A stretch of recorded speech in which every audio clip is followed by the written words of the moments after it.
Hello, and welcome to today's lesson, where we will be discussing causes of the Civil War.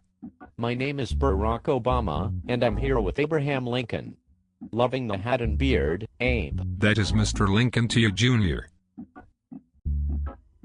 We will be discussing 9 key issues today.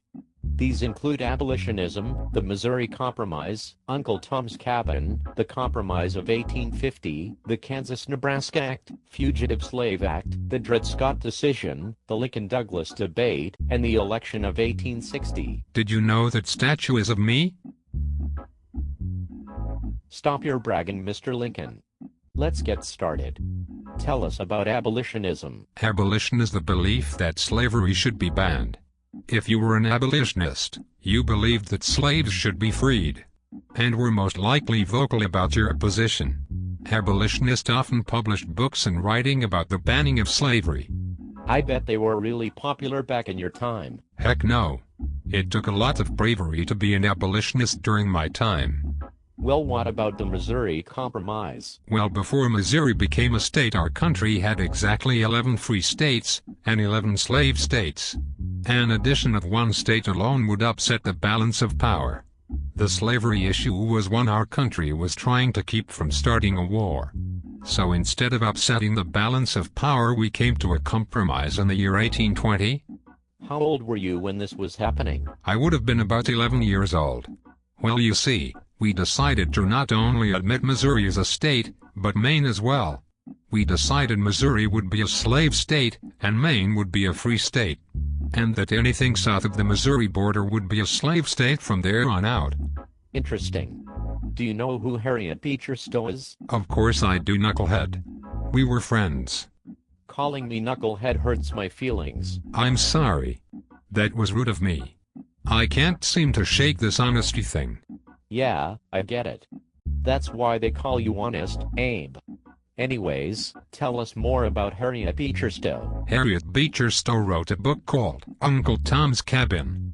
It revealed to Northerners how slaves were actually being treated in the South. Northerners were moved, but outraged by what was happening. Uncle Tom's Cabin became a rallying cry for abolitionists. Did you like the book? Well, yeah. The audiobook is on my playlist on my iPod. Let's continue. Sure. Well, as time passes, the movement grows larger and larger. Political parties like the Free Soil Party form, and people begin to draw divisions of where they stand on slavery. It was an issue of not only human rights, but of state rights. So finally in the year 1850 a new compromise had to be reached. Tell us about that one. The U.S. and Mexico had been fighting over territory. The victory of the United States over Mexico resulted in the addition of large new territories conquered from Mexico. Controversy over whether these territories would be slave or free raised the risk of a war between slave and free states, and Northern support for the Wilmette Proviso, which would have banned slavery in the conquered territories. The controversy was temporarily resolved by the Compromise of 1850, which allowed the territories of Utah and New Mexico to decide for or against slavery, but also allowed the admission of California as a free state, reduced the size of the slave state of Texas by adjusting the boundary, and ended the slave trade, but not slavery itself, in the District of Columbia. In return, the South got a stronger fugitive slave law than the version mentioned in the Constitution.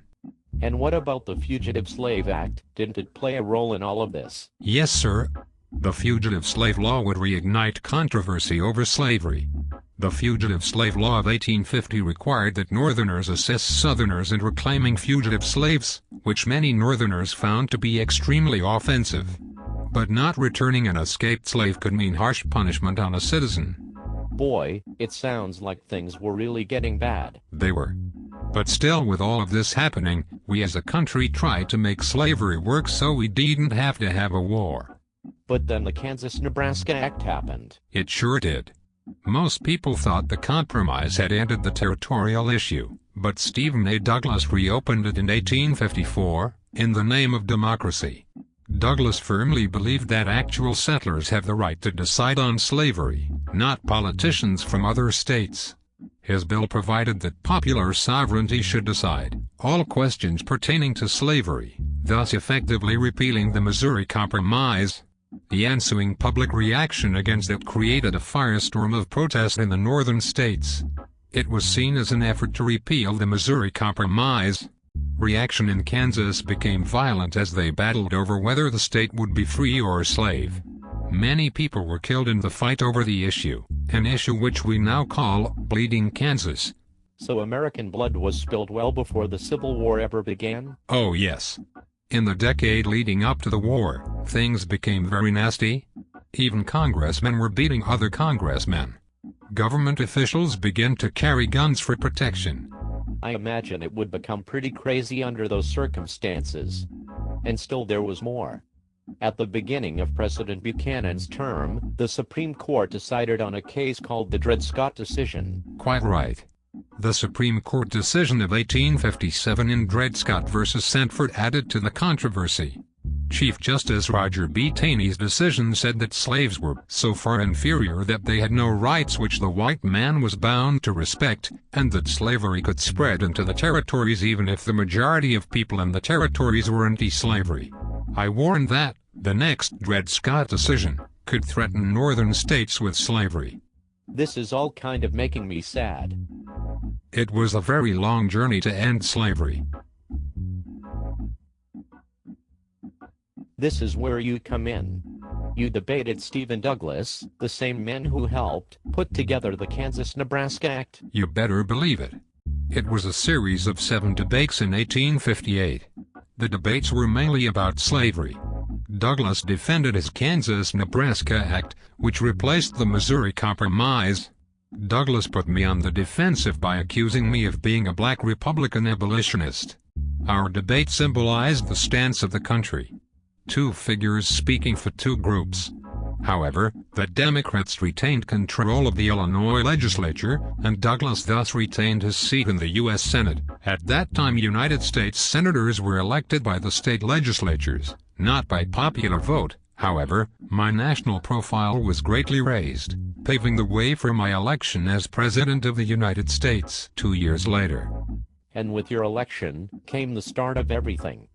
The South felt so worried that you would end slavery, they left the Union before you could do so, creating the Confederate States of America. Yes, and they elected Jefferson Davis the president. The North and South were at war. Phew. Well, that sure is a lot to take in. It is, but without understanding what led up to the Civil War itself is meaningless. I was not only trying to end slavery, but in fact my main goal was to simply preserve the Union with or without slavery. Well, thanks for doing that for me. If it wasn't for you, and so many other abolitionists, who knows if I could have ever became president.